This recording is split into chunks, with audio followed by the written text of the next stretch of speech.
Hello everyone, welcome back to our YouTube channel physics and math concept by Sumit Sharma. आज हम करते हैं 12th physics के अंदर अपना next topic Ohm's law. Previous video के अंदर हमने किया था ड्रिफ्ट वेलोसिटी और relationship between current and drift velocity. तो आज हम इसी चैप्टर को आगे बढ़ाते हुए करते हैं ओम्स लॉ। तो इस ओम्स लॉ के अंदर देखिएगा, देखो इस वीडियो को समझने से पहले आपको पहले वाली जो वीडियो उसको जानना बहुत ज़रूरी है और उसका लिंक आपको डिस्क्रिप्शन के अंदर मिल जाएगा, उसको देखिएगा। उसके बाद आप इस वीडियो को और अच्छे से समझ पाओगे, ठीक है। तो देखिएगा जो ओम्स लॉ है, ओम्स लॉ क्या कहता है, हम कौन सी रीड करें, करंट इलेक्ट्रिसिटी, कौन सी, करंट इलेक्ट्रिसिटी। और करंट इलेक्ट्रिसिटी के अंदर क्या था, जो चार्जेज है वो कहाँ पे होते हैं, मोशन के अंदर, ठीक है। तो जो ओम्स लॉ है, ओम्स लॉ किसके द्वारा गिवन, एक साइंटिस्ट था जॉर्ज साइमन ओम, साइमन ओम। उसने इस एक एक्सपेरिमेंट किया और उसके थ्रू अपने को बताया और उसने जो नियम दिया उसको क्या नाम दिया गया, ओम्स लॉ, ठीक है। तो इसने क्या बताया, मान लेते हैं अपने पास एक कंडक्टर है, ठीक है। इस कंडक्टर के अंदर, इस कंडक्टर के अक्रॉस हमने जो भी करंट दे रखा है, ठीक है, इस कंडक्टर के अक्रॉस हमने जो भी करंट दिया, करंट क्या मान लेते हैं अपने पास आई, ठीक है। यहाँ पे क्या होगा, इधर अपने पास ये वाली डायरेक्शन, यहाँ पे हम क्या लगा दें, एक सेल या बैटरी बोल सकते हैं, इसके साथ कनेक्ट किया हमने, ठीक है। ये पॉजिटिव, ये नेगेटिव। तो इसने क्या बताया, जब एक किसी कंडक्टर के अक्रॉस, ये क्या एक कंडक्टर है, इसके अक्रॉस जब आप पोटेंशियल चेंज करते हो या फिर करंट को चेंज करते हो तो इसका पोटेंशियल भी चेंज होता है। तो इसका मीन क्या हुआ, किसी एक करंट कैरिंग कंडक्टर के अक्रॉस जो करंट चेंज होगा तो उसी के साथ अपना पोटेंशियल भी चेंज होगा। और इस लॉ ने क्या बताया, जो current across a conductor is directly proportional to the potential across the conductor. जितना ज़्यादा करंट आप बढ़ाओगे उतना ही ज़्यादा पोटेंशियल रेज होगा, या बोल सकते हैं जितना ज़्यादा आप पोटेंशियल दोगे उतना ही ज़्यादा करंट मिलेगा। इसने क्या बोला, जो करंट है, current across a conductor is directly proportional to the potential, ठीक है। अब देखो इसके अंदर I is directly proportional to V बोल सकते हैं, हम ये भी बोल सकते हैं V is directly proportional to I। जो V है, V किसके डायरेक्टली प्रोपोर्शनल है, I के।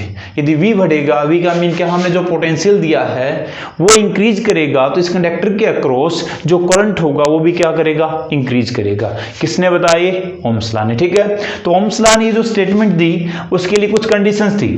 कैसी कंडीशन, फिजिकल कंडीशंस। जैसे बोल सकता है वो जो कंडक्टर है, कंडक्टर का टेम्परेचर चेंज नहीं होना चाहिए, उसके ऊपर कोई मैकेनिकल स्ट्रेन नहीं होना चाहिए, ये सारे के सारे यदि कांस्टेंट रहें, क्या रहे, कांस्टेंट, तो उस केस में जो किसी कंडक्टर के अक्रॉस जो करंट होगा वो directly proportional to the potential, ठीक है। जो करंट है किसके प्रोपोर्शनल होगा, पोटेंशियल के। इसी के बेसिस पे यदि हम ग्राफ ड्रा करें I और V के बीच, इसको क्या मान ले V, इसको क्या मान ले I, तो करंट बढ़ता है तो पोटेंशियल भी इंक्रीज करता है, ये बोला गया। तो यहां से हम देखते हैं तो ग्राफ कैसा मिलेगा, स्ट्रेट लाइन। कैसा है, डायरेक्टली प्रोपोर्शनल। तो डायरेक्टली प्रोपोर्शनल के लिए जो अपने को ग्राफ मिलेगा वो कैसा मिलेगा, स्ट्रेट लाइन। यहां पे हम बोल सकते हैं ओरिजिन, यहाँ पे चेक करें ये वाली, यहाँ पे चेक करें ये वाली।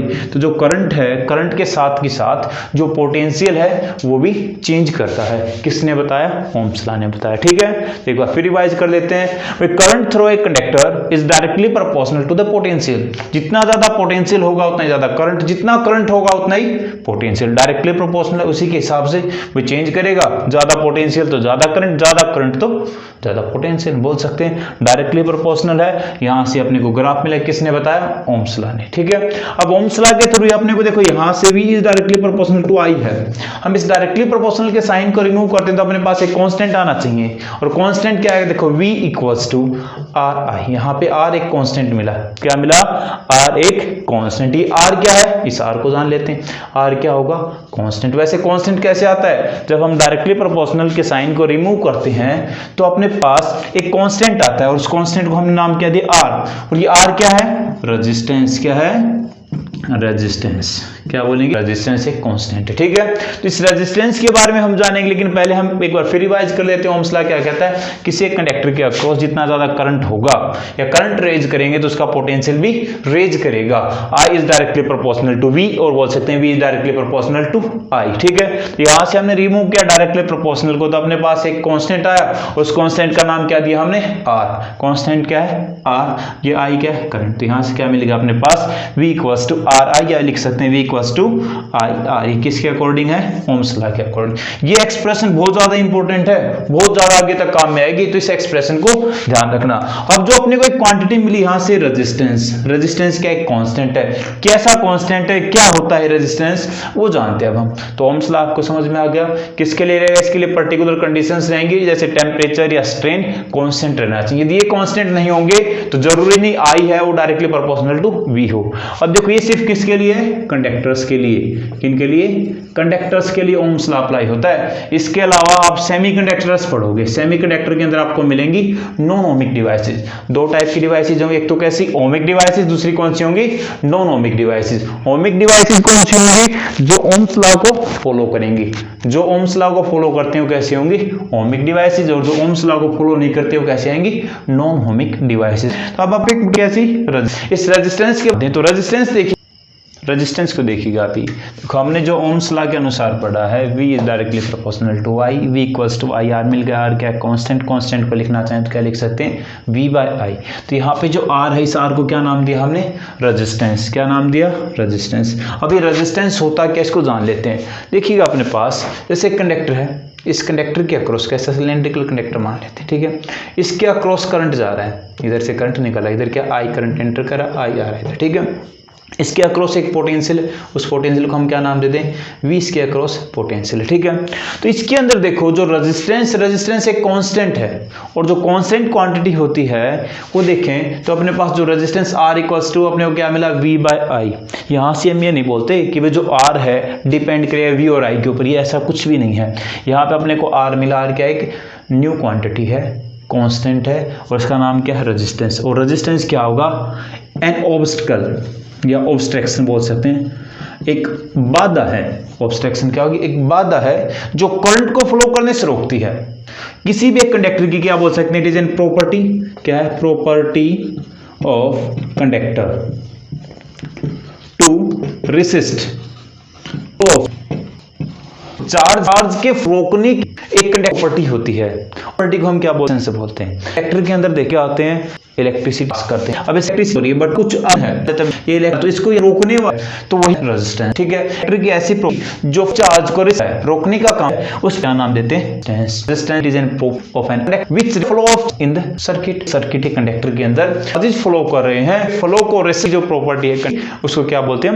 रेजिस्टेंस बोलते हैं। तो रेजिस्टेंस अपने को मिला R to V by R, क्या मिला अपने? V बाय में I है पोटेंशियल, I क्या है अपने पास? तो जो V पोटेंशियल है, इस पोटेंशियल आने तो अपने निकाल लेते हैं, निकालें यूनिट। पोटेंशियल की यूनिट क्या होती है? क्या होती है? वोल्ट। जो करंट क्या होती है? तो यहाँ पे को वोल्ट पर वोल्ट। जो रेजिस्टेंस R की क्या मिल गया? पर एम्पियर। जैसे हमने निकाला था करंट के लिए क्या था? पर सेकंड निकालते I क्यूब बाय S पर अपने पास क्या था? कूलम सेकंड की वैल्यू था। देखे तो कूलम पर सेकंड, बट हमने क्या नाम? एम्पियर। वैसे ही है रेजिस्टेंस क्या निकाल लिया? Volt ampere. वोल्ट है बट वोल्ट पर हम इसकी यूनिट नहीं क्या बोले? वैसे सही, बट इसके साइंटिस्ट हमने किसने साइमन ओम बारे में, तो उसी की यूनिट क्या? ओम। क्या रख दी? What is the unit of resistance? Resistance unit आपके ओम। ओम रिप्रेजेंट कैसे अपने पास? ये किसके? ओम को रिप्रेजेंट करोगे 5 ओम, ठीक। अब देखो एक सिंबल है जो रेजिस्टेंस, उस रेजिस्टेंस सर्किट के अंदर कैसे, तो सर्किट रिप्रेजेंट कैसा सिंबल यूज कैसे क्या रिप्रेजेंट करें? रेजिस्टेंस को किसी एक अंदर, जैसे अपने रेजिस्टेंस इसका मान लेते कितना ओम है, तो हम ऐसे लिखें 5 ओम सर से रिप्रेजेंट मैथमेटिकली ओम से लिखेंगे, ठीक है। अपने को resistance is a property of A conductor is the flow of the एक सर्किट के अंदर जो चार्ज है उसको रोकना काम करती है कंडक्टर की, क्या नाम देते हैं? यूनिट। रेजिस्टेंस की यूनिट क्या होती है? OH, ठीक है। या ये वाला सिंबल है, ये सिंबल हम बना देते हैं, ठीक। ऐसा सिंबल रहेगा। देखो यहां से जिक्र करें तो किसी कंडक्टर का रेजिस्टेंस 1 ओम बोलेंगे, जैसे एम्पियर डिफाइन किया था 10th क्लास, वो डिफाइन किया था। वैसे कंडक्टर है कि जो प्रोपेंस है उस रेजिस्टेंस हम देखें, उस रेजिस्टेंस को हम 1 कब बोलेंगे? तो इसके लिए फॉर्मूला है, उसी से देखो ओम रेजिस्टेंस समझिएगा उसको कैसे हम करते हैं कंडक्टर। तो रेजिस्टेंस में आई है। अब रेजिस्टेंस की यूनिट क्या होती है? ओम। ओम हमें क्या निकालना है? 1 ओम। ओम रेजिस्टेंस का जब किसी एक कंडक्टर पोटेंशियल कितना हो? 1 वोल्ट। कितना हो? 1 वोल्ट पोटेंशियल हो, और सर्किट के अंदर या उस कंडक्टर के अक्रॉस जो करंट हो कितना हो? 1 एम्पियर। कितना हो? 1 एम्पियर करंट हो।